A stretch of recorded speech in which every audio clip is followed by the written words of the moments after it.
पूरे बंगाल की तरह रानीगंज में भी इस वर्ष काली पूजा धूमधाम से मनाई गई है। इसी क्रम में रानीगंज के हिलबस्ती इलाके में श्री श्री रामकृष्ण काली मंदिर समिति की ओर से वर्ष 1963 से काली पूजा का आयोजन किया जाता रहा है और यह आयोजन विश्व हिंदू परिषद द्वारा संपन्न कराया जाता है। इस बारे में परिषद के रानीगंज प्रखंड सचिव विश्वजीत गोराई ने जानकारी देते हुए अपनी बातें रखी है।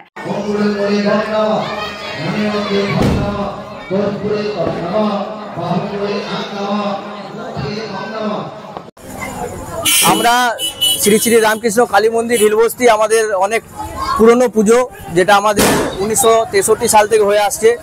এটা আমাদের 62তম বছর। প্রত্যেক বছরের মতো এই বছরও আমাদের পুজো চলছে। এখন পুজো হওয়ার পরে প্রসাদ বিতরণ হবে। তাছাড়া আমরা প্রত্যেক বছর যেরকম প্রোগ্রাম রাখি সেরকম কাল থেকে আমাদের প্রোগ্রাম থাকবে, প্রতিযোগিতা থাকে, যেরকম মোমবাতি প্রতিযোগিতা হলো, ফুচকা কম্পিটিশন হলো, এরকম নানা রকম প্রোগ্রাম থাকে। ওই প্রোগ্রামগুলো চলবে।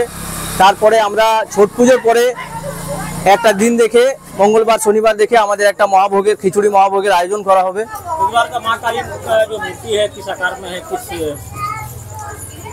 আমাদের এটা তো আমাদের ডাকের সাজে প্রত্যেক বছর হয়, যেরকম মূর্তি সেরকমই মূর্তি হয়ে আছে। ওটাই ঐতিহ্যভাবে চলে আসছে পুরনো, তো সেরকমভাবেই আমরাও পালন করে যাচ্ছি। আমাদের বাবারা দাদুরা সবাই করে গেছে, যারা সেরকমভাবে আমরাও চালিয়ে যাচ্ছি।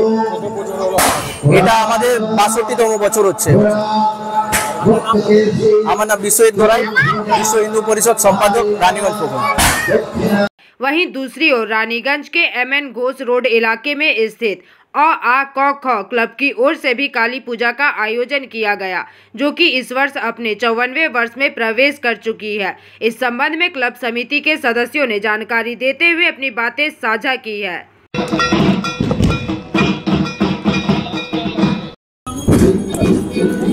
আমাদের তো পুজোটা হলো 54 বছরে পা দিল, 54। আর এটা স্থানীয় সমস্ত লোকজন যারা আছে তাদের সহযোগিতায় এটা করতে পারছি আমরা। প্রতি বছরই পুজোটা হয়। আমরা এখানে নিজেরাই ভোগ রান্না করি, নিজেরাই পুজো সমস্ত ব্যবস্থা করি। এখানে কোনো চাঁদা তোলা হয় না। কোনো রকম যারা প্রত্যেকটা বাড়ি, বাঙালি বাড়ি, হিন্দু বাড়ি, মুসলমান বাড়ি, তারা যে ডোনেশনটা নিজেরা দেয়, একজন ভার নিয়ে নিয়েছে, সেটা দেয় এবং করে। পুজোর ভোগ রান্নার জন্য কোনো ক্যাটারিং নাই, পরিবেশন করার জন্য কোনো ক্যাটার নাই। নিজেরাই রান্না বান্না করি, নিজেরাই পরিবেশন করি। 100-150 লোক খাওয়া দাওয়া করে। আর 54 বছর ধরে খুব ভালোভাবে, খুব শান্তিপূর্ণভাবে আমাদের এখানে পুজো করে। এখানে মহিলাদের উপস্থিতি খুব বেশি এবং তারা এখানে পুষ্পাঞ্জলি দেওয়ার জন্যই পার্টিকুলারলি আসে। আর সবাই উপোস করে এই রান্নাটা করে। যারা রান্না করে তারা নিজেরা উপোস করে থাকে, তারপরে ভোগ রান্না করে। নিষ্ঠা করে পুজো হয়। কোনো রকম কোনো অসুবিধা আমাদের আর পর্যন্ত হয়নি। মায়ের ইচ্ছায় ঠিকঠাক বেরিয়ে যাচ্ছে। আর আমাদের সেক্রেটারি, আমাদের নেক্সট জেনারেশন, আমরা সিনিয়র পারসন। আমি 70 বছর বয়স। এবারে এরা এসছে, এরা চালাচ্ছে এখন। তো হলো 54 বছর।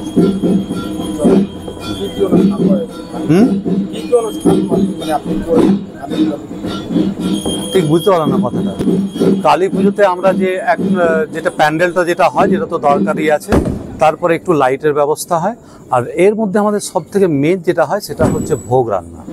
ভোগটা আমাদের এরাই সব রান্না বান্না করে এবং রাত্রে এটা খাওয়া দাওয়া হয়। দিলীপ কুমার সেন। কমিটির নাম হচ্ছে ক কালী পূজা কমিটি। তবে হ্যাঁ, আপনি একটা প্রশ্ন আগে করেছিলেন, আমি তার উত্তরে এটাই বলবো যে সমস্ত মানব সমাজ, সে যে ধর্মেই বিলং করুন না কেন, সবাইকার জন্য আমার শুভ কামনা এবং অভিনন্দন রইল। रानीगंज से सम्राट दास की रिपोर्ट, PVTV न्यूज।